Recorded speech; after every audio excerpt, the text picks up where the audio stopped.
Hey Marie, tu sais Ouais. pas quoi? Quoi? Aujourd'hui, on a reçu quelqu'un qui s'attarde enfin aux élèves qui ont un haut potentiel scolaire.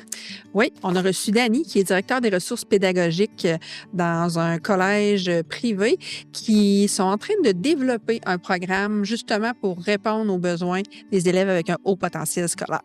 Vraiment, si toutes les écoles avaient un fonctionnement comme il vient de nous décrire, le système de l'éducation serait sur la coche. Oui, pour les doués, mais pour les élèves aussi, avec des défis particuliers. Vous allez voir le programme qu'ils ont mis en place. Il va nous expliquer le processus. Fait que c'est sûr que c'est un épisode qui est peut-être pas accessible à tous. Là, c'est pas du divertissement. On a quand même des termes assez c'est plus techniques un petit peu, mais moi, je voterais pour lui au ministère de l'Éducation. On est deux.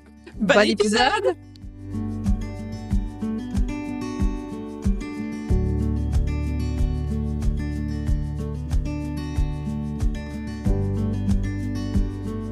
Bonjour Dany, bienvenue au podcast Sous les rayures au cœur de la douance. Nous, on te reçoit aujourd'hui parce que tu es directeur des services pédagogiques à l'école de Bromptonville et que vous êtes en train de mettre en place un programme qui est quand même novateur et intéressant. Donc, on voulait un peu regarder avec vous là, comment vous avez développé tout ce projet-là là, à votre école. Mais la première question que j'aimerais te poser, c'est qu'est-ce que ça fait un directeur des services pédagogiques? On va commencer par la base.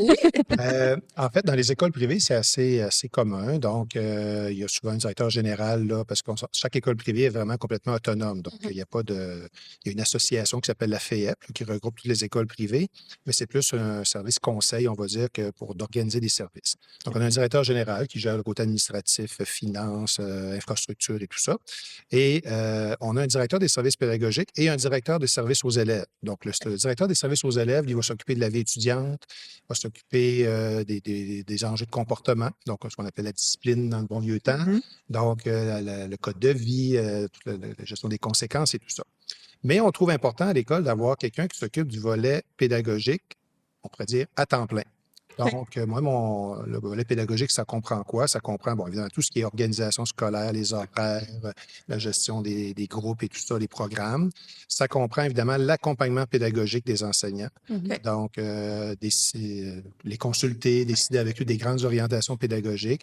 Donc, ça fait en sorte que quelqu'un qui porte vraiment ce chapeau-là, mais principalement, au lieu que ça soit mêlé à travers plein d'autres tâches. Donc, c'est vraiment ça le rôle du directeur des services pédagogiques.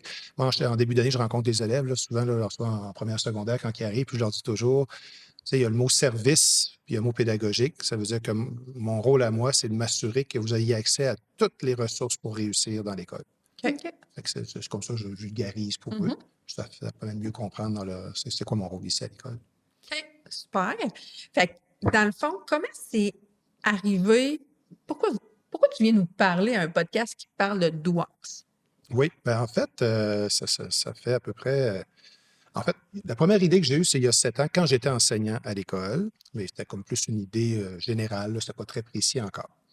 Quand je suis devenu directeur des services pédagogiques il y a 4 ans, je commence ma 5e année. Bon, évidemment, en tant que directeur des services pédagogiques qui va apporter du soutien aux élèves, à la fin de chacune des étapes, j'avais pris l'habitude de demander de me faire un tableau avec tous ceux qui avaient eu 65 et moins, en secondaire de 1 à 5, dans les matières qu'on dit de base, maths, français, anglais, ou aussi les matières à sanction des études qu'on appelle, donc les matières pour avoir le diplôme d'études secondaires. Donc, par exemple, l'histoire de secondaire 4 rentre là-dedans, des choses comme ça. Et là, évidemment, j'avais mes listes, puis là, on faisait des comités multi qu'on appelle. Le comité multi, c'est tous les intervenants de l'école, là, éducatrices spécialisées, conseillères d'orientation, orthopédagogues. Puis là, on prenait chaque élève un par un, puis on disait, OK, lui, as-tu déjà des services? Oui, OK. Lui, hop, il n'y en a pas encore. Puis je demandais à mes enseignants d'indiquer lesquels vont en récup, lesquels qui vont inviter en récupération parce qu'ils ne se présentent pas. Donc, d'abord, commencer par les services, on pourrait dire, gratuits de base de l'école. Donc, on faisait ce suivi-là. J'ai fait ça pendant les 2 premières années. Puis à un moment donné, pour une raison, je le disais toujours, on est une école, souvent que dans notre monde, on est une école privée, mais on est quand même, il y a plusieurs personnes qui disaient il y a beaucoup d'élèves en difficulté à Brompton, il y a beaucoup de plans d'intervention. Puis là, je me suis dit, mais en même temps, quand je regarde mes élèves, il me semble que c'est pas uniquement ça qu'on a. Fait que là, j'ai demandé à la personne qui faisait des tableaux de me sortir tous ceux qui avaient eu 90 et plus dans les matières de base et matières à sanction des études. Pour m'apercevoir que j'avais plus d'élèves qui réussissaient vraiment bien, parce que j'ai mis la barre haute à 90 volontairement là, pour dire OK, je ne mets pas 75 ou 80, je mets 90 pour voir vraiment ceux là, qui vont chercher des résultats là, quand même hors normes. Qui se démarquent. Pour m'apercevoir que j'en avais plus d'élèves comme ça que d'élèves en difficulté. Mais on dirait qu'on était tellement, évidemment, avec raison, là, on mettait beaucoup l'accent sur les élèves en difficulté, les services qu'on leur offre, on voulait qu'ils réussissent mieux et tout ça.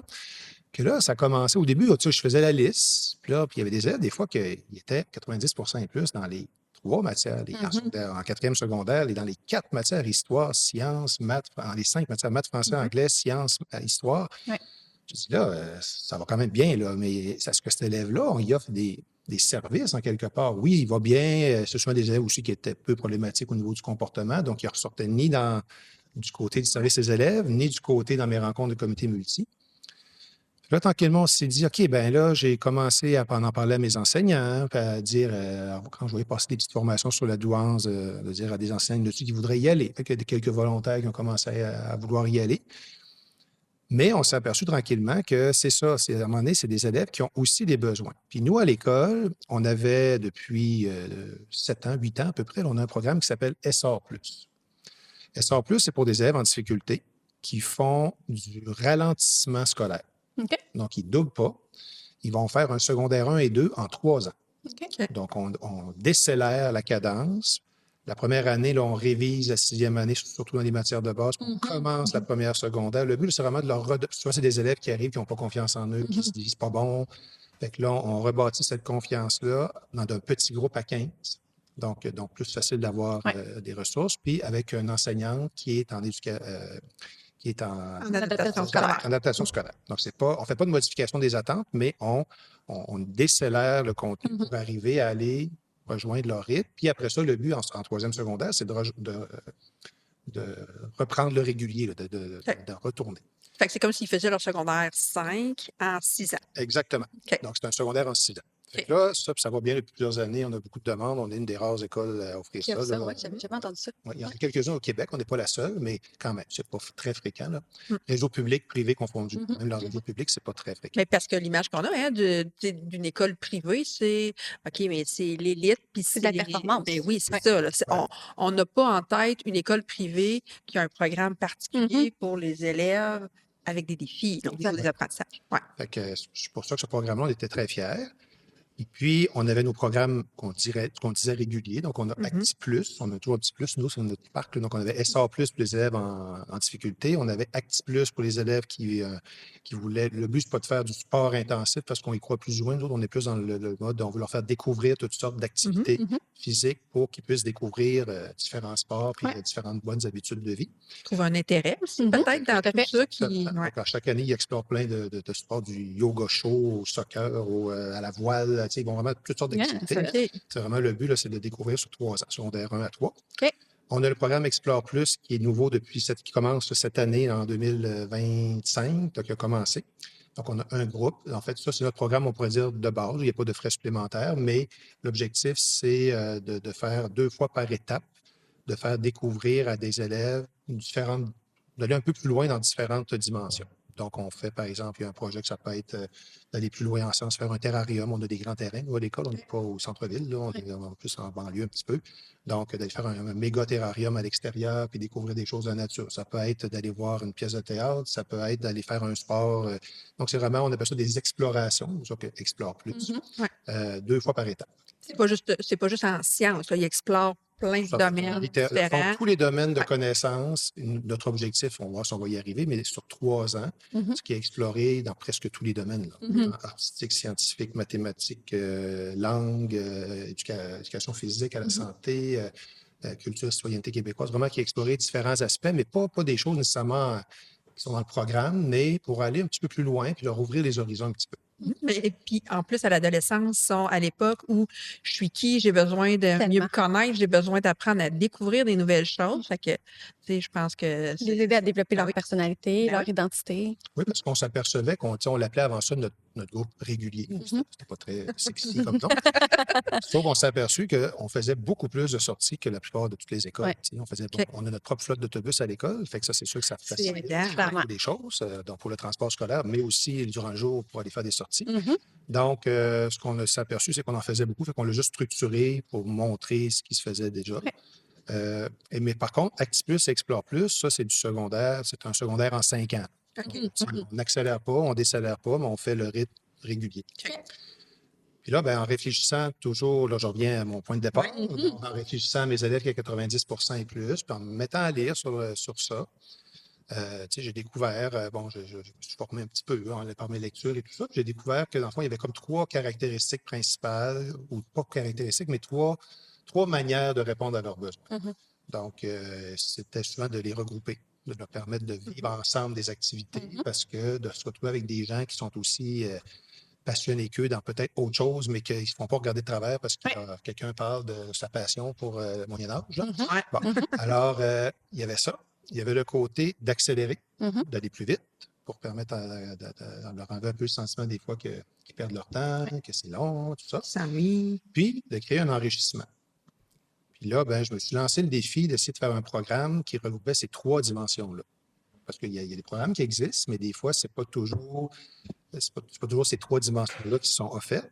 Puis l'autre chose aussi, c'est que je voulais que l'enrichissement qu'on offre soit pas juste là, je vais le dire comme ça, là, mais entre guillemets, mais pas juste un enrichissement perdu. Dans le sens qu'on fait quelque chose, mais au bout du compte, on a enrichi beaucoup la matière, mais il n'y a pas de reconnaissance pour ça. Ça, je trouvais ça important parce que je me dis, c'est parce qu'on le vit à l'école, le premier réflexe de tout enseignant quand un élève a haut potentiel, c'est de dire, je vais te donner plus d'exercices. Oui, mais c'est pas ça qu'ils veulent. C'est pas ça qu'ils veulent. Ils ont déjà compris qu'ils veulent pas faire plus, ils veulent faire autre chose. Puis l'autre chose qu'ils veulent faire, c'est qu'ils veulent que ça serve à quelque chose. C'est pas, je dirais, je vais passer un livre sur le Moyen-Âge. Ça sert à rien de lire. Il y avait ça aussi comme enjeu, il faut que ça devienne concret, que ça serve à quelque chose. C'est des adolescents. Moi, je suis au niveau secondaire, évidemment, là, mais c'est des adolescents. C'est pas parce qu'ils sont à haut potentiel qu'ils font des affaires en pure perte. Là. Il y en a quelques-uns, des fois, qui font des projets, là, parce que là, il y a des enseignants qui ont commencé à interroger certains élèves, puis on a aperçu qu'il y en a plusieurs qui font des choses extraordinaires, là, de compiler des affaires pour faire des programmes, mais ça sert à rien d'autre que pour leur bonheur personnel. Mais je me suis dit, ça serait le fun, de le temps qu'à enrichir, que ça serve à quelque chose. Donc ça a été ma réflexion de départ. Alors, regrouper les élèves, on avait déjà l'expérience avec SR+, ça allait bien. Puis là, je m'étais dit, on va faire un groupe aussi à ratio réduit, peut-être pas à 15, parce que dans le cas des élèves à haut potentiel, l'enjeu n'est peut-être pas tant d'avoir accès rapidement à une ressource comme des élèves en difficulté, fait qu'on l'a mis à 25, mais qui est quand même un ratio réduit pour le niveau secondaire. Pour accélérer, ça allait bien. Donc, ça allait bien. Là, il fallait tout respecter les encadrements légaux. Là, je vais rentrer dans des termes un peu techniques, mais au Québec, nous, on a la loi de l'enseignement privé qui encadre notre fonctionnement. La loi de l'enseignement privé fait référence à des articles dans la loi de l'instruction publique pour dire qu'on est soumis dans certains cas aux mêmes articles. Puis, il y a le régime pédagogique que toutes les écoles publiques ou privées doivent respecter. Donc, ça faisait quand même beaucoup de petites balises à respecter. Puis, dans le cas du régime... c'est ça. Dans ce cas, c'était vraiment de respecter les balises, parce que dans le cas du régime pédagogique, il y a plein de choses. Il y a des cours qu'on doit offrir, il y a le nombre d'heures, il y a beaucoup de flexibilité. Souvent, là, on pense que le régime pédagogique, c'est très rigide au Québec, mais il y a beaucoup de flexibilité. Mais il faut bien le connaître. Il faut savoir les bons mécanismes à utiliser pour bien faire les choses. Donc, j'ai fait commencé par faire très concrètement une grille matière sur 5 ans. Je me dire, OK, qu'est-ce que je pourrais condenser? C'est quoi des contenus essentiels qu'il faut qu'ils soient vus, peu importe condensés ou pas. Puis, on commençait à faire ça pour voir c'est quoi le temps qui se dégageait. Puis là, je voulais trouver un enrichissement, mais comme je l'ai dit, qui servait à quelque chose. Donc, là, j'ai commencé à explorer. Une 12e année, c'était ça qui me semblait le plus intéressant parce que il faut comprendre qu'il y a un autre enjeu, c'est qu'il y a des écoles qui offrent le secondaire en 4 ans. Ça peut être logique, c'est un secondaire en 6 ans, un secondaire en 5 ans, un secondaire en 4 ans. Mais là, je me suis mis à lire là-dessus, puis là, c'est le fun, le secondaire en 4 ans, parce que tu as une accélération, puis là, tu finis, paf, tu as 16 ans, tu as ton diplôme. Mais là, quand on lit, on s'aperçoit qu'il y a des enjeux. Premièrement, les parents, c'est le fun de dire, OK, il a fini en 4 ans, mais tu sais, 16 ans, il fait quoi, mon jeune, là? Il a fini à 16 ans, puis il s'en va au cégep. À 16 ans, c'est pas tous les parents qui sont prêts à dire, puis surtout quand ils ont 13 ans, on ne sait pas comment il va évoluer. Il va devenir un ado super autonome puis qui va être prêt à 16 ans, ou ça se peut qu'à 16 ans, il soit encore bien immature, même s'il y a au potentiel. Tout à fait. Puis que moi, je l'envoie au cégep à 16 ans. C'est un petit peu, là. Au cégep, papa, maman, ils n'ont plus, même si tu as 16 ans, tu ne peux pas appeler le prof, là, je pense. Non, c'est ça. C'est différent, là. Ouais. Fait que là, il y avait des parents, des fois, qui disaient, ben, tu sais, qui préféraient pas embarquer dans ces programmes-là à cause de cet inconnu-là. Puis, j'avais lu aussi, bon, je ne sais pas jusqu'à quel point là, c'est documenté, là, mais tu sais que ça m'avait fait sourire, mais tu sais que les garçons, à 16 ans, quand ils arrivent au cégep, ils ont de la difficulté à se faire des blondes. Parce que, parce que les jeunes femmes au cégep, évidemment, entre un gars de 16 ans puis un 18, 19, c'est sûr qu'il y a un écart. Un écart. Surtout encore là, à cet âge-là, même si l'écart diminue en vieillissant, mais c'est quand même assez présent. Fait qu'encore là, je m'étais dit, ben moi, je veux les garder 5 ans. Mais là, si j'accélère et je les garde 5 ans, je veux que mon enrichissement serve à quelque chose. Fait que là, c'est là que j'ai dit, ben ça serait le fun qu'ils puissent accélérer, s'ils le veulent, après.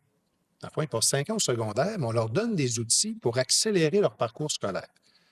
Fait que là, c'est sûr que c'est la 12e année qui était intéressante parce que, par exemple, partout au Canada, sauf au Québec, ils ont des secondaires 6, on dit ça de même, là, des 12e années. Et pas de cégep. Pas de cégep. Donc, les autres, ils font leur secondaire en 6 ans, mais c'est un vrai 6 ans, là, c'est pas décéléré ou je sais pas. Puis, après ça, ils s'en vont à l'université. Il n'y a pas de cégep, là. Donc, c'était ma manière de dire, ben, je pourrais peut-être aller chercher cette 12e année-là pour qu'un élève qui vienne chez nous après 5 ans, ben, il y aurait un diplôme d'études secondaires, il y aurait une 12e année. Donc, après ça, ça lui ouvre beaucoup plus de portes. C'est que là, il peut décider d'aller au cégep quand même puis de faire son... Ici, au Québec, c'est légal. Ils peuvent le faire de cette façon-là. Ben oui, parce que, en fait, c'est légal. C'est qu'il faut qu'une autre province accepte. Au Québec, ça ne change rien. On a le droit, dans le fond, d'accélérer. Un peu comme les sports-études, là. Les sports-études, qu'est-ce qu'ils font? Ils compriment le programme québécois. Ils l'accélèrent. Puis le temps dégagé sert à faire du sport l'après-midi. Tout à fait. Fait que c'est légal. On a le droit de le faire, là, au Québec. Tout dans le régime pédagogique est prévu pour ça. Sauf que dans le cas du sport-études, l'enrichissement, ben, c'est un sport. On espère en faire un sport d'élite. Mais pour la 6e année, je parle le fait que là, ils vont accélérer l'apprentissage. Fait qu'en réalité, ils feraient peut-être en 4 ans, mais on va ajouter 2 ans quand même pour permettre l'enrichissement. Mais qu'est-ce qui va faire en sorte que ils sauteraient le cégep? C'est ça que je comprends? Bien, en fait, ça leur ouvre plusieurs possibilités. Après le passage chez nous, donc, ils ont 2 diplômes. Un diplôme d'études secondaires du Québec, puis une 12e année. Mais ça se fait en 5 ans. Bon. Puis, on en parlera tantôt, mais c'est pas on fait 4 ans, puis la 5e année, on fait la 12e année. C'est pas comme ça que ça marche, mais j'en parlerai un petit peu plus tard. Mais après ça, ben, il y a plusieurs possibilités. Quelqu'un pourrait dire, regarde, moi, je vais aller au cégep, là, puis je vais faire mon cégep normal. Mais j'ai déjà des contenus que j'ai vus, je vais booster ma cote au maximum parce qu'il y a des affaires que je vais déjà avoir vues. Là, on va essayer de faire en sorte que certains cours, parce que ça arrive des élèves du Nouveau-Brunswick qui arrivent au Québec et qui vont au cégep, bien, dans certains cas, il y a des cours qui sont, ou des parties de cours qui sont reconnues. Là, pour l'instant, c'est encore exploratoire parce que on s'entend, c'est dans 6 ans qu'ils vont arriver là. Je ne suis pas encore rendu là, mais je vais essayer de faire en sorte de leur donner ces outils-là. Ils pourraient aller au Nouveau-Brunswick directement à l'université ou dans les autres provinces canadiennes. Puis, même au Québec, entre autres, si on va sur le site de l'UQAM, par exemple, quelqu'un qui arrive du Nouveau-Brunswick puis qui va à l'UQAM, ben, ce qu'il lui demande, l'UQAM, c'est, par exemple, une année préparatoire. Donc, il ne fera pas tout de suite son bac, il va aller faire un an préparatoire. Fait que quelqu'un pourrait quitter chez nous, aller dans l'Université du Québec, faire une année préparatoire, mais au bout du compte, il va sauver un an. Un an quand même, exact. 5 ans secondaire, une année préparatoire, puis, mettons, son bac de 3 ans ou de 4 ans. Fait que son accélération, au lieu de le vivre au secondaire, on lui ouvre la porte de le vivre quand il va être adulte, jeune adulte, s'il a envie de la vivre. Parce qu'évidemment, des fois, dans la vie, il y a toutes sortes d'affaires qui arrivent. Il est amoureux. Bon. Puis là, on verra selon sa vie. Donc, je trouvais ça intéressant de leur offrir cette possibilité. Ça ouvre plus de portes. Ça ouvre toutes les portes. Même les lycées américains, parce que souvent, après une 12e année dans les autres provinces, des fois, il y en a certains pour les sports d'élite pour aller dans des lycées américains. Fait que ça ouvre vraiment plusieurs portes. Puis là, après ça, ben, il va être rendu à 17 ans, comme les autres élèves du secondaire du Québec. Fait qu'à 17 ans, tu es peut-être plus en mesure de dire, ben moi, finalement,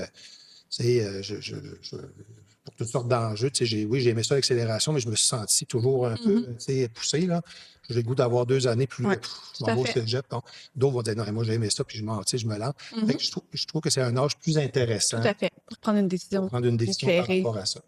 Fait que là, c'était l'idée de la 12e année. Mais là, ça, c'était pas fini parce que la 12e année, il y a 9 provinces qui en offrent, là, puis 3 territoires. Donc, je me suis limité aux provinces. Fait que là, c'est ça, j'avais pris des recherches pour l'Ontario. Bon, j'ai fait plein de recherches pour me rendre compte qu'au Nouveau-Brunswick, c'était, premièrement, les autres au Nouveau-Brunswick qui ont déjà commencé à ouvrir leurs programmes, même dans d'autres pays. Ils ont des écoles partenaires en Tunisie, au Maroc, à mon souvenir. Donc, il y avait déjà cette expertise-là d'avoir permis à des écoles à l'étranger de donner la 12e année du Nouveau-Brunswick. Donc, il y a des fois des enfants de diplomates là, canadiens qui sont dans d'autres pays qui vont faire la 12e année du Nouveau-Brunswick dans une école de ce pays-là. Puis, c'est des diplômes quand même, les diplômes canadiens sont bien reconnus internationalement. Fait que même dans ces pays-là, ils vont chercher une genre d'expertise pédagogique en offrant ce programme-là. Donc, le Nouveau-Brunswick ayant déjà cette expertise-là, c'est sûr que quand je les ai contactés, ben eux, ils étaient déjà prêts, là. Évidemment, c'est pas la même chose, le Québec et le Maroc, là. Ben, à la limite, là, l'enjeu qu'on a eu, c'est juste que là, les documents qui étaient faits, c'était béton, là. C'était des ententes de 80 pages parce que tout est prévu pour pas se faire avoir, puis que quelqu'un parte une fausse école, puis des choses comme ça, là. Fait qu'ils ont bien fait leur travail. Là, l'enjeu qu'on a eu, c'est de dire, écoutez, là, on est au Québec, puis on existe depuis 70 ans. Fait que là, il a fallu, tu sais, on est encore en train de finaliser l'entente présentement, là. Mais elle a plus de 70 pages. Là. Ça s'est beaucoup diminué parce que, tu sais, il y avait moins d'enjeux. Mais bref, le Nouveau-Brunswick était déjà prêt avec ça.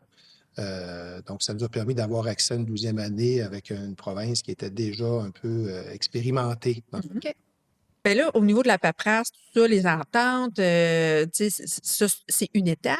C'est quoi les enjeux qui suivent après ça? Oui. Un des premiers enjeux, c'était parce que on avait fait une planification stratégique il y a 2 ans. Puis, cette idée-là, là, que moi j'avais poussée, mais que d'autres aussi étaient bien d'accord, avait été retenue dans la planification stratégique, qui avait été vraiment un beau moment en école. Tout le monde avait mis la main à la pâte pour identifier les objectifs. Donc, j'avais déjà une bonne poussée dans l'eau pour dire, OK, tu y vas, on est d'accord avec ça. Mais c'est pas parce que les gens sont d'accord avec ça qu'ils sont formés. C'est tout à fait. Alors là, ce qu'on a fait, c'est que première étape, on a fait une conférence grand public en mars 2025 avec Émilie Rouault et Élodie Autier, deux spécialistes là, en douance. Puis, ils ont une conférence grand public. On a eu à peu près là, 200, 220 inscriptions, puis le soir même, à peu près 170, 180 personnes présentes. Quand même, Ça a vraiment là, suscité beaucoup d'intérêt. Puis vraiment, là, les gens étaient très, très heureux. Une belle conférence. Ça a été vraiment apprécié. Après ça, ben là, on avait juste dit qu'on allait annoncer un programme. On n'a pas dit encore c'était quoi. Puis là, en mai 2025, on a annoncé le programme qui s'appelle Savoir Plus. On a parlé tantôt de Explore Plus, Acti Plus, SAR Plus. On a Savoir Plus. Donc, on a lancé le programme, le partenariat avec le Nouveau-Brunswick et tout ça. Là, encore là, on a eu, là, c'est qu'il y a eu un peu moins de nombre parce que là, c'était plus pour les parents concernés, là, étant donné qu'on commence seulement le programme en 2026. C'est sûr que là, c'est des parents qui, leur enfant était en 5e, 4e, 3e année. Là. Donc, mais quand même, on a une cinquantaine de personnes là, ce soir-là. Fait qu'il y a de l'intérêt quand même. Ah oui, il y a de l'intérêt. Oh, oui, ça a vraiment suscité beaucoup d'intérêt. Moi, je m'étais dit, si j'en ai 20, 25, je vais être content. Ça va être beau. Ouais. Mais là, non, 40 et 50 parents qui se sont présentés. Donc, ça a été vraiment un beau moment. Puis là, ben, cette année, là, qu'on est dans l'année préparatoire, donc là, j'ai communiqué là, en faisant quelques recherches. Évidemment, je suis tombé sur les recherches de Lynn Massé de l'UQTR. Ouais. Donc, elle est venue à la 2e pédagogique de l'année, au mois d'août. Elle a donné une formation là, de 3 heures à tous les membres du personnel là, concernés directement là, en intervention élève. Donc, les enseignants, les TES et tout ça. Donc, vraiment, une conférence de base sur la douance. Sur tous les enseignants de l'école ou juste ceux qui sont... Tout le monde. OK. C'était le but parce que moi, j'avais dit aux enseignants, avant que vous leviez la main pour dire, moi, ça me tente d'aller enseigner en savoir plus, il faut savoir c'est quoi. Ouais. Puis il faut savoir c'est quoi les programmes du Nouveau-Brunswick aussi. Donc, il y a d'autres formations à venir sur juste 1 heure pour dire, c'est quoi la philosophie. Un peu le premier cours quand on est prof à l'université, système scolaire québécois. Mais là, il faut faire système scolaire du Nouveau-Brunswick parce qu'il faut qu'ils comprennent c'est-tu des compétences, des contenus. C'est pour moi la base là, d'avoir la philosophie. C'est pas très différent, mais quand même. Donc, ça, c'était les 2 premières étapes pour moi avant qu'un enseignant puisse dire oui, ça me tente. Puis après ça, Mme Massé, l'entendre la prochaine étape, là, c'est qu'elle va offrir des ateliers de formation, là, plus pour ceux qui vont lever la main. Donc là, il y en a un prévu là, avant Noël sur l'enrichissement. Mais là, pas juste l'enrichissement d'en savoir plus, l'enrichissement comme enseignant dans une de mes classes, je découvre qu'il y a 3 élèves qui performent super bien. Comment je peux enrichir mon contenu autrement qu'en donnant plus d'exercices ou d'écrire un deuxième texte. Oui, C'est c'est ça. Fait que là, c'est un peu ça la première étape. Puis après Noël, quand on va être rendu un peu plus proche de la prochaine année scolaire, là, on va avoir des formations avec les enseignants qui désirent enseigner d'en savoir plus sur l'accélération. Comment on comprime ça, un programme, de manière efficace, comment on enrichit un programme avec le Nouveau-Brunswick et tout ça. Donc là, ça va être vraiment probablement par département, là, c'est pas encore déterminé. Mettons, les enseignants d'anglais, tout ça. OK. Donc, c'est pas. Puis nous, ce qu'on va faire, c'est que ça va être un champ à part dans les tâches, là. Donc, si tu n'es pas dans le champ savoir plus, tu ne peux pas enseigner dans savoir plus. Pour être dans le champ savoir plus, il faut que tu aies une formation minimale sur. Ben, là, je vais aller plus large que la douance, mais le haut potentiel. Nous, on l'appelle le haut potentiel scolaire, là, parce que, tu sais, des fois, là, de demander un diagnostic de douance, il y a des parents qui l'ont, mais des parents qui ne l'ont pas, pour toutes sortes de raisons, des fois financières et qui se valent. Donc, nous, on va mettre en place un processus là, pour choisir ces élèves-là. Donc, nous, ce qu'on dit, c'est qu'un élève qui a des caractéristiques, tu sais, qui fait 2 exercices puis qui a déjà compris la matière, qui peut s'ennuyer, qui peut, oui, avoir un profil de douance. Pour nous, là, c'est plus large que juste l'étiquette, entre guillemets, là, de douance, parce que évidemment, c'est pas encore très, très connu. Donc, c'est pas tous les neuropsys qui s'attardent à ça, qui le proposent aux parents. Puis, c'est pas tous les parents qui ont les moyens ou qui sont allumés à ça pour dire, hey, je vais aller chercher un diagnostic de douance. Souvent, c'est pas quelque chose que là. Fait que c'est sûr que nous, on va aller un peu plus large pour aller chercher ces élèves-là. Puis, on va essayer de trouver une façon d'avoir un processus de sélection, parce que ça nous en prend 25, on peut pas en choisir 300, là. Mais pour essayer d'aller chercher des élèves qui vont correspondre aux caractéristiques du programme. Et est-ce que dans le processus justement de sélection, ça va être qu'à partir des notes? Non. Ce qu'on veut faire, nous, c'est une triangulation. Donc là, on est en train de finaliser. Là. Fait que là, je vais vous donner des idées qu'on a. Je ne peux pas vous dire que tout ce que je vais dire, on va le faire, mais parce que là, on est vraiment Dans le processus. dans le processus. Ah oui. Donc, c'est sûr qu'on va demander des bulletins. On va regarder les résultats scolaires. Très probablement, il va y avoir un test, genre Otis Lennon ou quelque chose comme ça, pour voir, parce que des fois, nous, à l'école privée, évidemment, j'ai des élèves qui arrivent de plein d'écoles primaires. C'est pas juste 2 écoles primaires. Bon. Puis, des fois, on s'aperçoit par expérience qu'entre 2 écoles primaires, un 90 des fois, c'est pas toujours c'est pas le même. Fait que là, le test Otis Lennon est là pas pour décisionnel, mais pour voir si le résultat est concordant ou pas. Ensuite, on va probablement avoir un test de motivation. Parce que là, l'enjeu qu'on voit, que moi, je vois au secondaire, parce que ça fait quand même, moi, j'ai enseigné 16 ans au secondaire, puis ça fait 4 ans que je suis directeur, c'est ma 5e année. Mais c'est qu'il faut aussi que l'élève ait le désir d'accélérer. Parce que papa et maman peuvent bien vouloir qu'il accélère, mais si lui, il dit, moi, je suis bien dans mes affaires, puis ça, c'est sûr que là, il y a un travail à faire là. C'est sûr que lui, il faut qu'il comprenne c'est quoi l'accélération. Donc, il y a tout ça dans la demi-journée. Mais nous, ce qu'on fait, c'est qu'on les accueille un samedi, une demi-journée de temps, là. On les prend avec nous, puis tout ça. Donc, il va y avoir un test, un petit questionnaire là, que je suis en train de créer par rapport à ça. On veut aussi leur demander de nous présenter une passion qu'ils ont dans le format qu'ils veulent. Donc, nous arrivons avec une maquette, un PowerPoint, un diaporama, une affiche, peu importe. Donc, le côté créativité. Puis, on va leur demander de présenter en petits groupes. Pour voir aussi, parce que nous, on a 3 grandes valeurs à l'école qu'on a identifiées, qui est le respect, l'ouverture, l'engagement. Bien, comment ils sont par rapport aux autres aussi? Est-ce que c'est l'autre qui rapporte sa passion du système digestif du vélociraptor? Est-ce que c'est l'autre qui tripe sur, je sais pas moi, les croisades du Moyen-Âge? Est-ce qu'il va être capable d'accueillir ça? Bon, voir un peu comment ils vont réagir. Puis, moi aussi, pendant que les élèves vont faire ça, je veux rencontrer les parents. Puis, je veux que les parents complètent un questionnaire. Puis, idéalement, on aimerait ça que l'enseignante de 6e année complète un questionnaire. Évidemment, on ne peut pas l'obliger, là, mais on aimerait ça. Donc, vous voyez que là, ça va nous faire plein d'indices. Puis, comme je dis souvent aux parents dans le programme SR+, on ne refuse pas un élève. Nous, là, on va choisir 25 élèves qu'on pense qu'ensemble, on peut vraiment amener plus loin.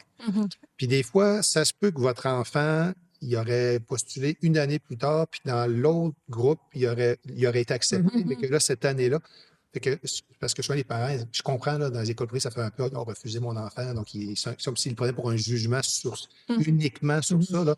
Mais dans des groupes comme ça, puis on le vit dans SR+, aussi, c'est pas tant qu'on refuse un élève parce qu'il y a trop de difficultés ou pas assez. C'est vraiment parce qu'on faut avoir des élèves ensemble qu'on est capable d'aider. Parce que si les caractéristiques sont trop éclatées, puis on l'a déjà vécu par expérience, c'est qu'à un moment donné, l'enseignant se ramasse à avoir. À droite, à gauche. Déjà, ça ne marche Ouais. pas, là, tu sais. Fait que ça prend quand même Une homogénéité, mettons, pour. une harmonie. Ouais. On va dire ça. L'homogénéité, ça veut. Je veux pas qu'ils soient tous pareils, mais je veux que ça soit.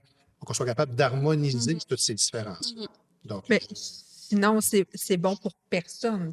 Exact. On se retrouve encore avec des gens qui vont être dans l'extrême d'un côté ou de l'autre côté. c'est ça. OK.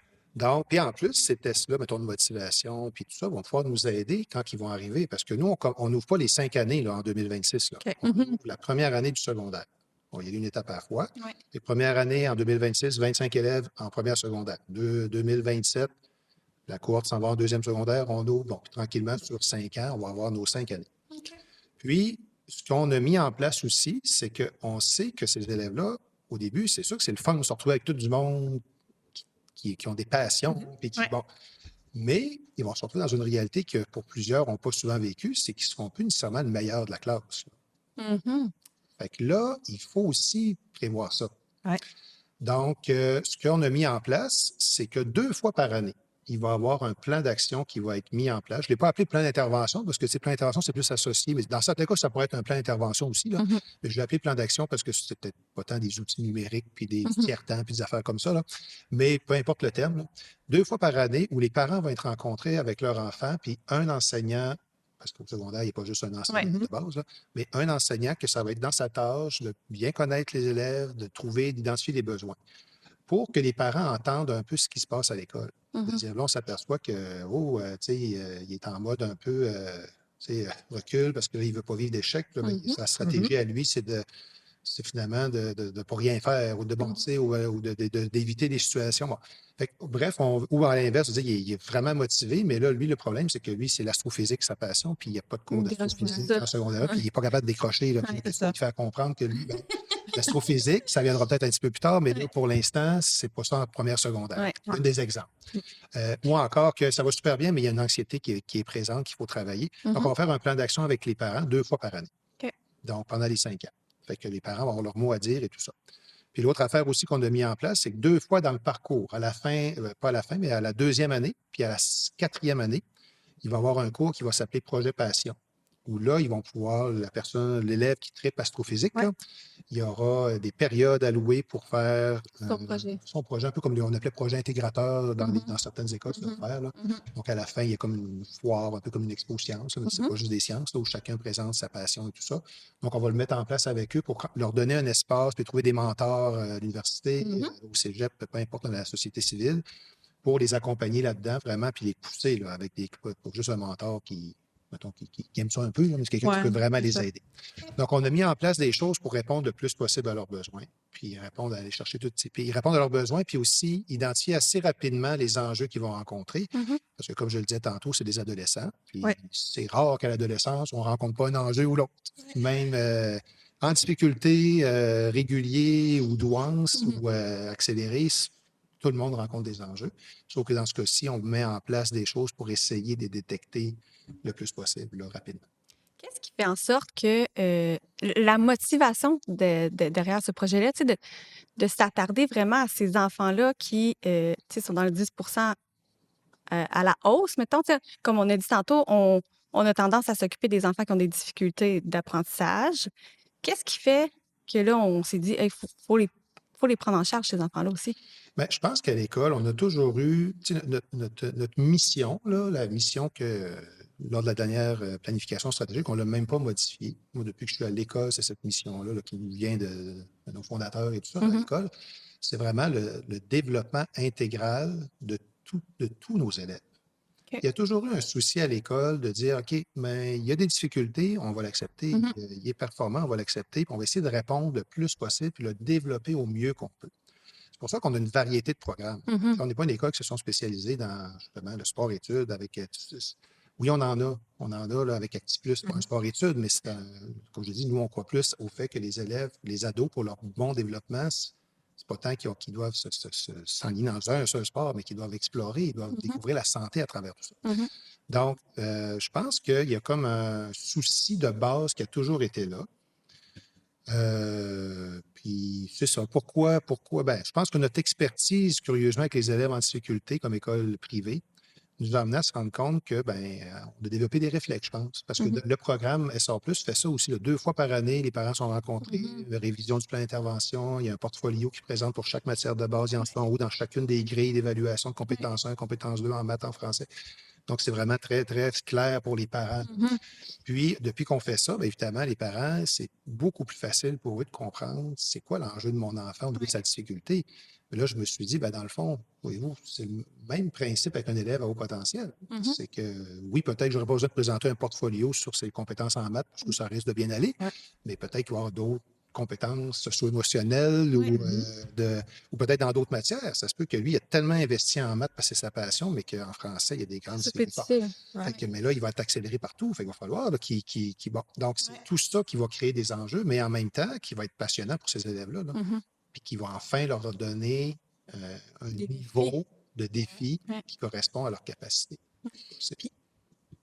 Puis là, moi, ça roule vite dans ma tête, là, mais je me dis, dans un des enjeux, là, est-ce que vous êtes conscient que vous avez un discours avec ce programme-là qui va un peu à l'encontre de ce qui se véhicule, dans le sens que, tu sais, bon, il faut s'occuper des élèves en difficulté, mais là, vous autres, vous prenez beaucoup de temps, quand même des mesures laborieuses, là, monter le programme, là, on le voit, là, c'est Ouais. quand même complexe, avec une clientèle que c'est comme, ah, on les laisse un peu pour compte souvent, là, tu sais, de dire, ben, ils vont se débrouiller tout seuls, ils ont juste à s'adapter, ils ont juste. Avez-vous eu ce genre de discours-là qui vous a freiné de dire, hey, pourquoi tu m'autais là-dessus, tu sais? Dans notre milieu, j'ai pas, comme je vous l'ai dit, les enseignants, les membres du personnel, tout le monde était très, très ouvert à ça. Puis je pense que ça vient de l'expérience initiale que je vous disais, que Ouais. quand on a commencé à se rendre compte qu'on en avait des élèves qui Mhm. réussissaient bien, puis qu'il y a des enseignants qui ont commencé. Moi, j'ai un enseignant, par exemple, qui à un moment donné, il avait identifié certains élèves parce que, tu sais, quand on commence à s'intéresser à ces élèves-là, ben, on pose des questions. Puis là, il y a un enseignant qui a fait des midis, là, il a fait 4 midis avec 3, 4 élèves là, qui avaient identifié comme étant vraiment des capacités scolaires très grandes. Puis juste pour leur poser des questions.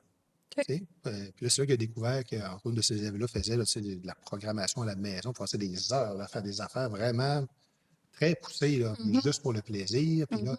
fait que là, je pense que c'est ça que ça fait. Hein. C'est quand dans un milieu, quand on commence, un peu comme quand on ne voit pas quelque chose, ben On le voit pas. on le voit pas. Mhm. On peut pas trouver des solutions s'y intéresser.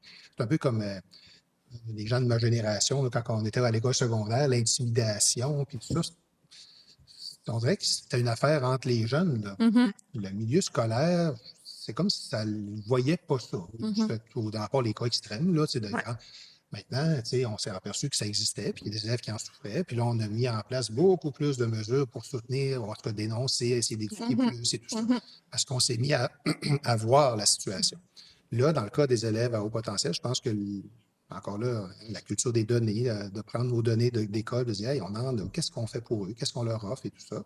Un peu comme on fait pour les élèves sportifs. Hein. Mhm. Tu vois, les élèves sportifs, ça se fait un peu plus spontanément. C'est comme Ouais. si, hey, un élève qui est bon, là, on va le pousser, Ouais. puis on va l'inscrire, puis il y a des élèves, des fois, là, qui changent d'école pour aller Mhm. chercher une équipe plus Tout forte à et tout fait. ça, tu sais. C'est valorisé quand le C'est talent valorisé. est dans le sport. Ouais. Mais Ouais. quand on est au niveau académique, moi, j'entends pas beaucoup parler de, ah oui, au niveau académique, il est bon, on va le pousser, on va. Mhm. Tu sais, alors que dans les sportifs, il y a des cégeps, des collèges qui sont à terre devant les sportifs de haut Ben oui. talent, là, tu sais. C'est ça. Mm. Je pense que comme société, on a avantage à. Ça ne veut pas dire qu'on délaisse toutes les autres clientèles. Mhm. Je pense que puis ça, dans la planification stratégique, ça a été clairement nommé, là, ouvrir un nouveau programme sans abandonner SR+. Là. Tu sais, nous, on Mhm. va garder SR+.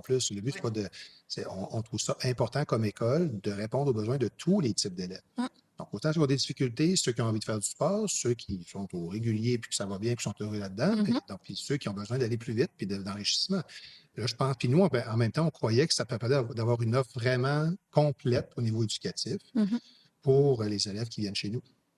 Puis l'avantage sur le 5 ans, c'est qu'un élève à haut potentiel qui vient commencer à savoir plus, puis que ça va bien, que supposons, pour toutes sortes de raisons, vit un enjeu familial, Mhm. puis là, pour toutes sortes de raisons, là, écoute, ça ne marche plus.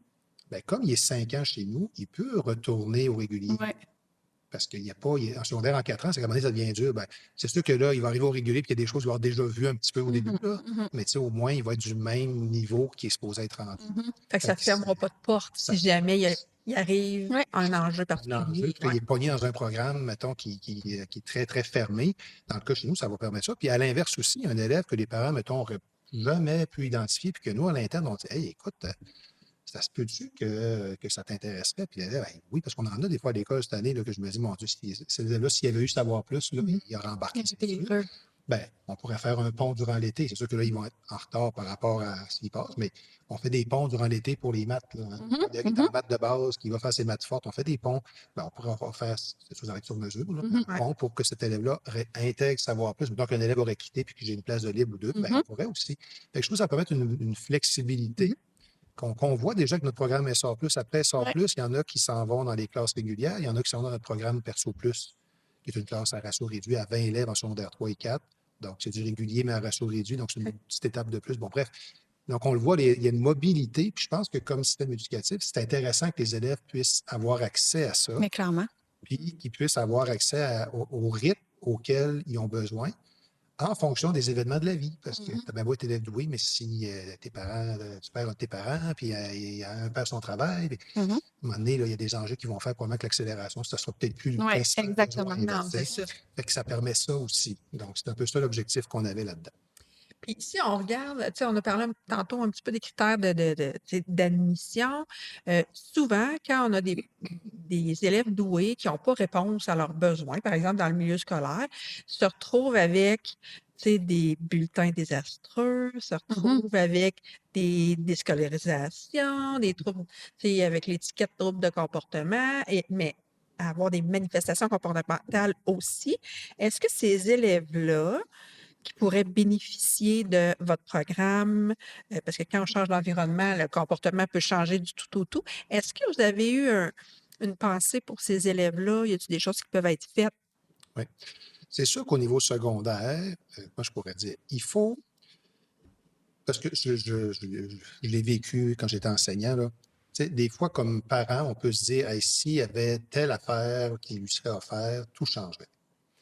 Mais des fois, à l'adolescence, il ne faut pas oublier qu'il y a une part qui revient aussi à la décision de l'élève. Tu sais, c'est plus un enfant de 5 ans qui subit des affaires. C'est rendu même quand il arrive à 13 ans au secondaire, à 12 ans, 13 ans, ils sont capables de réfléchir à ça. Fait que c'est sûr qu'il va falloir que ces enfants-là, ces élèves-là prennent conscience. Écoute, là, j'ai la chance d'avoir un programme sur mesure.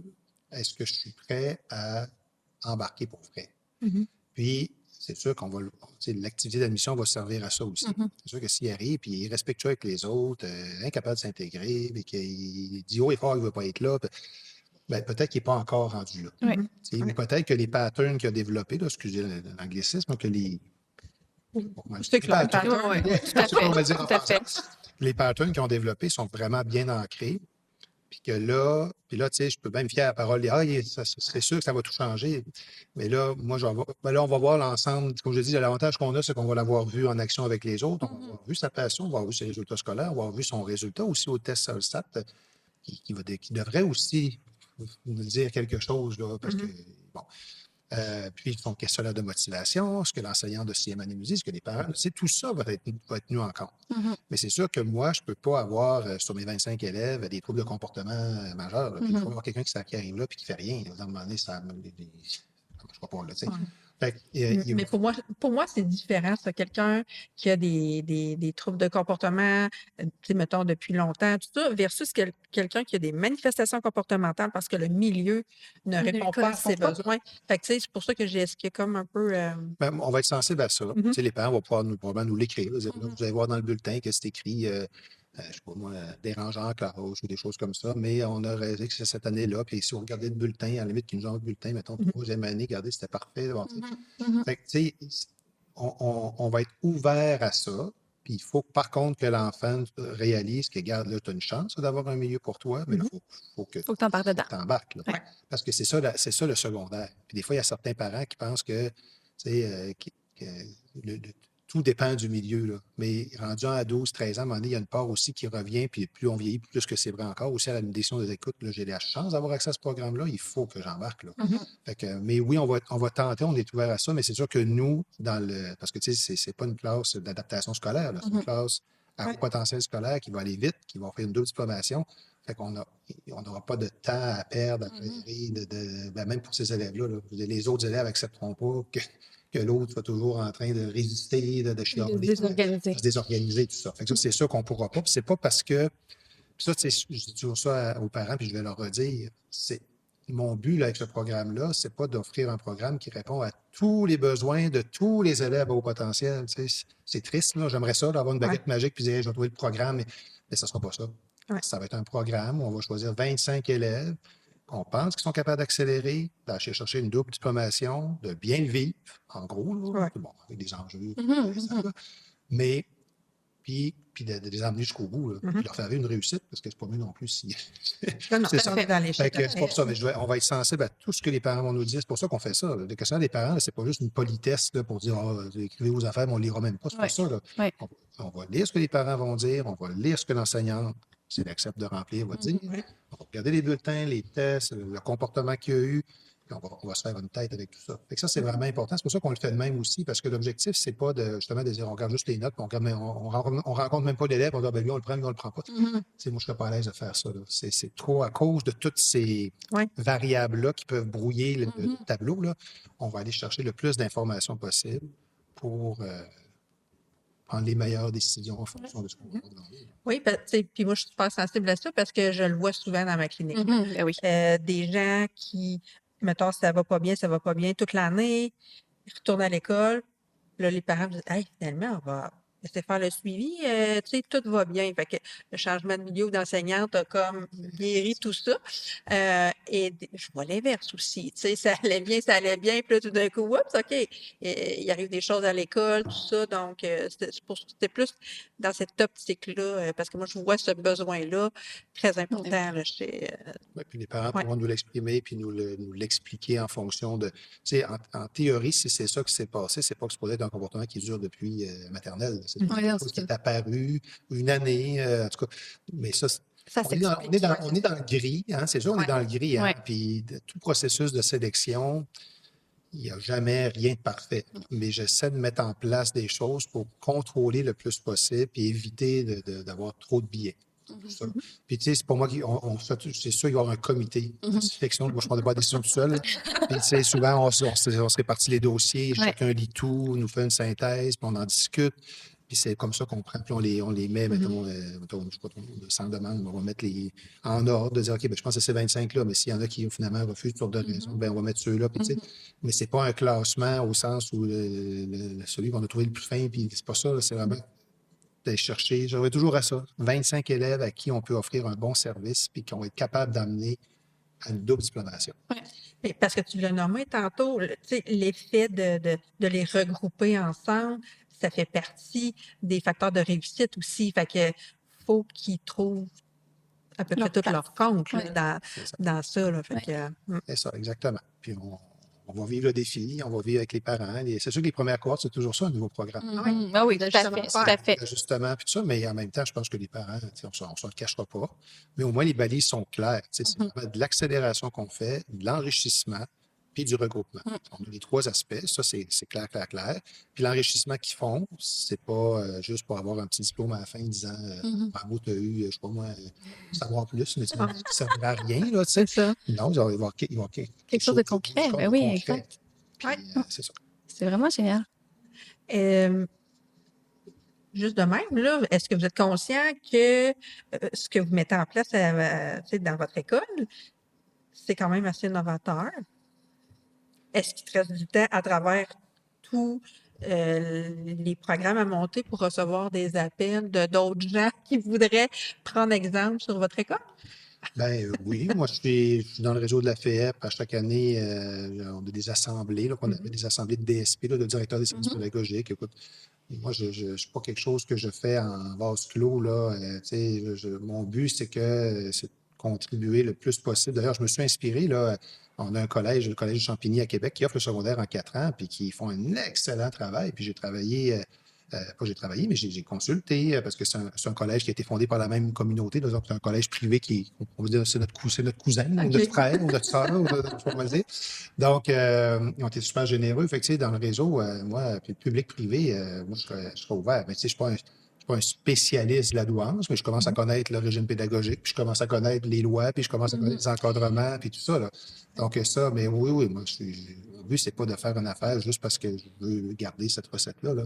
Mais notre programme SR, je serais heureux, là, que Ben oui, parce que moi, pour vrai, comme psychoède, et j'imagine que Comme comme orthopédagogue. orthopédagogue, ça doit te parler encore Mais plus, mais tu sais, moi, je me dis, mais ça peut être exportable dans le public et ça peut être exportable dans plusieurs autres écoles. Mais Je oui. trouve que c'est une avenue super intéressante qui n'a pas été nécessairement abordée. En tout cas, c'est quand même novateur. Puis je me dis, là, c'est beaucoup de travail, mais je pense que s'il y en a qui ont le goût juste de commencer à Ah, c'est intéressant, Mhm. tu sais, je pense que ça peut être le fun de déjà commencer à dire Ah, OK, il y a une école qui a fait ça. Oui, Comment tellement. tu sais, Il y a tellement débuter? plus Ouais. d'enfants qui en auraient besoin qu'on le pense. C'est autant des Oui, deux des côtés, deux des deux côtés. programmes.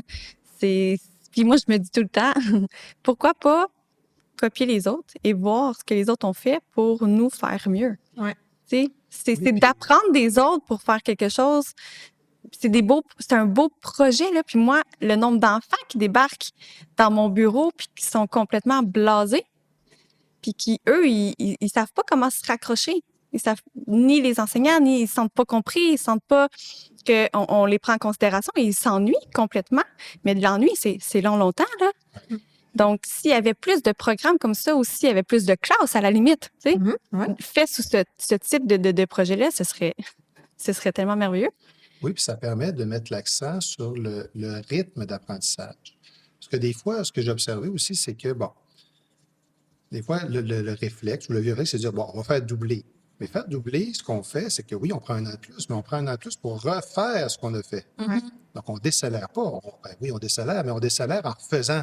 La même On chose. répète. La C'est pile de pas- la même affaire qu'il n'a pas compris. Ben, c'est ça. C'est ça. Donc, c'est pas motivant, puis les études le démontrent. Ouais. Là, maintenant, ce que je vois, parce que je l'ai vu dans certains dossiers qu'on reçoit là, dans le programme, c'est qu'il y en a des fois, il faut tout faire doubler. Fait que là, ce qu'on fait, c'est que, ben, tu sais, on pousse en avant. Mais Ouais, c'est pas mieux. non Non, plus, c'est ça. parce que Le rythme, il faut Ouais. le temps. Ouais. bon. Non, ces Fait bases sont qu'à pas un moment donné, assez puis solides. on voit même j'écoutais encore un reportage récemment, là, puis tu sais, à la maternelle, première année, des fois, il y a des enfants qui arrivent qui n'ont pas la maturité cérébrale. Mhm. Beaucoup des garçons, puis même ça, des fois des jeunes filles aussi. Puis, mais à cause qu'ils ont 5 ans, il faut qu'ils arrivent à la maternelle, tu sais. Fait que je pense qu'il faut avoir une réflexion sur le rythme d'apprentissage, puis d'offrir, ben moi, je suis au niveau secondaire, là, c'est sûr que là, mon primaire, c'est pas ma spécialité, mais au moins au niveau secondaire, d'offrir des rythmes d'apprentissage différents. Un rythme régulier, un rythme ralenti, mais pas, on double pas, là, ils font pas 2 fois du secondaire. Mais on l'étire, puis on prend le temps. Puis un rythme accéléré avec un enrichissement qui sert à quelque chose. Ouais. Fait que moi, je pense que ça, c'est une réflexion aussi de fond dans le système scolaire. De dire, ben, comment on peut respecter le rythme d'apprentissage Ouais. sans dire, ah ben, t'es pas rendu à un niveau, tu doubles, ou toi, ben là, les études démontrent que c'est pas bon, fait qu'on va te pousser. Tu sais, dans les deux cas, je pense pas que ça aide l'élève. Tu sais, il faut trouver une façon de respecter son rythme. Je comprends que c'est pas toujours facile, mais c'est là que d'avoir des classes avec des rythmes différents. Ben, en tout cas, c'est le pari qu'on fait, nous, à l'école secondaire de Warrington. C'est vraiment génial. Le poste de ministre de l'Éducation m'intéresse. J'ai cru qu'elle allait être peut-être libre bientôt. Ben, peut-être un peu plus tard. Je vais commencer par moi, peut-être savoir plus en classe, là.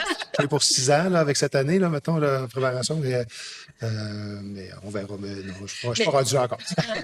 Mais au-delà du programme, ce que je trouve le fun de la rencontre qu'on a eue aujourd'hui, c'est vraiment tu sais, tout le processus derrière Ouais. la mise en place, à quel point vous êtes questionné, vous Ah avez oui, vraiment. parti vraiment des besoins de ces élèves-là, autant au niveau de la douance que vos élèves en difficulté d'apprentissage. Fait que moi, c'est ça que je trouve qui devrait être mis de l'avant, tout le processus de on va se questionner pour vrai, on va aller voir au fond, c'est quoi qu'ils ont besoin et on va répondre à ça. Et je pense que peut-être au niveau de l'éducation, du système de l'éducation, c'est la réflexion qu'on a à faire. Tellement. C'est la réflexion qu'on a à faire. Puis je pense qu'il faut. Puis tu sais, la première étape est très simple, hein. Il faut commencer par les voir. Mhm. C'est juste ça. Ouais. Mettons nos lunettes en disant. Puis autant, moi je regarde les élèves en difficulté, là, souvent le préjugé, puis, tu sais, avec toute la bonne volonté des enseignants, des éducateurs, mais le préjugé envers les élèves en difficulté, dans certains cas, il est là. Puis il veut juste pas. OK? Puis des fois, les préjugés qu'on a avec les élèves à haut potentiel, c'est de dire, oh, ouais, mais c'est pas si bon que ça. Ça, c'est juste parce qu'il veut se péter les bretelles. Mais, Ou les parents veulent se péter les ou bretelles. les parents vont se ça. Puis, il y en a aussi, c'est vrai. Mais dans les deux cas, je pense qu'il faut commencer par regarder ces élèves-là en faisant attention à nos lunettes. Ça ne veut pas dire qu'il y a aucun lâche chez les élèves en difficulté, puis ça ne veut pas dire qu'il n'y a aucun tête enflée chez les élèves au potentiel. Mais on peut tout commencer par enlever ce petit préjugé-là, puis dire, bon, on va commencer par les questionner, un peu comme l'enseignant a fait. Hein, c'est bien simple. Là. C'est quoi tu fais, toi, chez vous, le soir? Qu'est-ce que tu aimes? C'est Oui, quoi ton d'aller voir ses intérêts, exact. C'est quoi tu aimes faire? Puis, Oui. trouves-tu ça, là, des fois, à l'école, tu sais? Trouves-tu que je donne trop d'exercices? Mais ça prend une solidité comme éducateur, comme Wow. enseignant, parce qu'il faut accepter que si jamais, parce que l'enseignant en question que je vous parlais, il m'a fait bien rire, parce qu'en fait, à un moment donné, à la fin d'une étape, il fait évaluer son cours. Puis une des élèves qu'on pense, nous, à haut potentiel, là, elle a évalué son cours. C'est ça qui est demandé. Elle a quitté à la fin du cours, puis elle a dit, ça vous dérange si je vous l'envoie ce soir? Parce que tu faisais ça en classe. Ouais. Et elle dit, OK. Elle voulait vraiment bien Puis faire son travail. elle avait consulté ses amis. Oh. Elle a fait une page complète d'évaluation où, évidemment, c'était. Il y avait des choses positives, mais il y avait beaucoup de choses.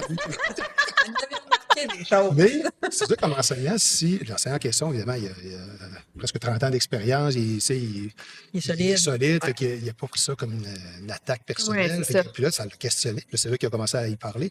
Mais Mais c'est déjà une belle force de s'être questionné. ouais. Ouais. Mais c'est ça, il faut commencer par les voir. Oui. Sans trop tout de suite dire, ah, c'est des têtes enflées. Comme dans les enseignants, c'est parce qu'il est là. Non, il y a des difficultés. Puis la lâcheté, la tête enflée, c'est des symptômes. Ben oui. C'est pas comme un médecin qui dirait, ah, t'es malade, c'est sûr, t'as mal à la tête. Mais ça, c'est pas ma maladie, ça, c'est un C'est ça. symptôme. Tu sais, Exact. pourquoi j'ai mal à la tête? Ah non, mais t'as mal à la tête, ça sert à rien, t'as mal à la tête. Tant que t'as mal à la tête, tu vas être malade. Oui, mais on tourne en rond, là, tu sais. Soigner ma maladie. Ben, c'est ça. Ouais. C'est des symptômes. Puis des fois, je sais que c'est fatigant parce que des élèves qui sont lâches en classe, c'est fatigant. Des têtes enflées, c'est fatigant. Mais il faut des fois essayer de trouver d'autres approches puis tout ça. Fait que moi, je pense que la première étape dans tout le réseau scolaire, commençons par les regarder, les voir. Quand on voit qu'un élève performe vraiment bien, ben, on peut se taper dans le dos, s'intéresser. Je pense que c'est la première étape. Puis tranquillement, ils vont le dire, ils sont capables de nommer leurs besoins. D'où l'importance, là, on va faire un lien avec le nom du podcast, Ouais, De qui est regarder sous les les rayures. rayures. Donc, aller voir ce qui se passe à l'intérieur, aller essayer de comprendre les comportements, les réactions, et Exact. ça, en étant formé, en comprenant comment un enfant au potentiel réfléchit, c'est beaucoup plus facile de changer les lunettes. Comme on Exact. disait tantôt. Vraiment. Mais Dani, merci vraiment beaucoup d'avoir participé Ça fait aujourd'hui. plaisir. Merci de m'avoir invité. Ben, Oui, puis on souhaite que ce programme-là, novateur, Ouais. fasse des petits Ouais. pour le bien-être de nos élèves. ouais, nos élèves. Tellement. Ben, ça me fait plaisir de contribuer si des gens ont des questions. Merci. Merci.